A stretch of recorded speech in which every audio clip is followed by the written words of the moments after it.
జువ్వలదిన్నె హార్బర్ను ప్రైవేటుకు కట్టబెట్టే కుట్రలో మంత్రి Lokesh inside trading చేశారు అని మత్స్యకార సంఘం నేత వాసుపల్లి జానకిరాం ఆరోపించారు.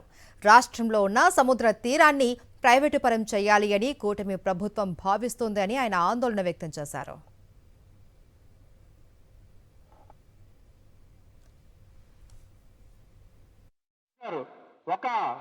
ఏదైతే ఇన్సైడ్ ట్రేడింగ్ చేస్తూ 10 కోట్లు కూడా వాల్యూ చేయనటువంటి ఒక సాగర్ డిఫెన్స్ ఇంజనీరింగ్ అనేటువంటి ప్రైవేట్ కంపెనీకి 10 కోట్లు కూడా విలువ చేయలేదండి.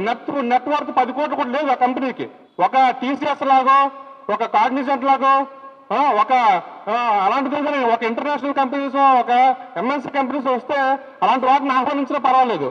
ఒక సూట్ కేస్ కంపెనీలకి ఇది చూడండి, ఇదిగోండి Sagar ship repairs and marine services LLP అని చెప్పి వీళ్ళు 2023లోని ₹1,00,000 ఒక కంపెనీ, ఒక సూట్ కేస్ కంపెనీ పెట్టారు.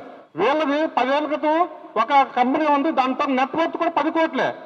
10 కోట్ల రూపాయలు కూడా విలువ చేయనటువంటి ఒక కంపెనీకి 280 కోట్ల రూపాయలు వ్యయంతో కట్టినటువంటి, మా మత్స్యకారుల కోసం కన్స్ట్రక్షన్ చేసినటువంటి, ఇంటర్నేషనల్ స్టాండర్డ్స్ తో నిర్మించినటువంటి ఫిషింగ్ హార్బర్ని ఇచ్చేయడం ఏ విధంగా ధర్మం అని చెప్పి కూడా ప్రభుత్వాన్ని రాష్ట్రంలో మత్స్యకారులు అందరూ ప్రశ్నిస్తున్నాం.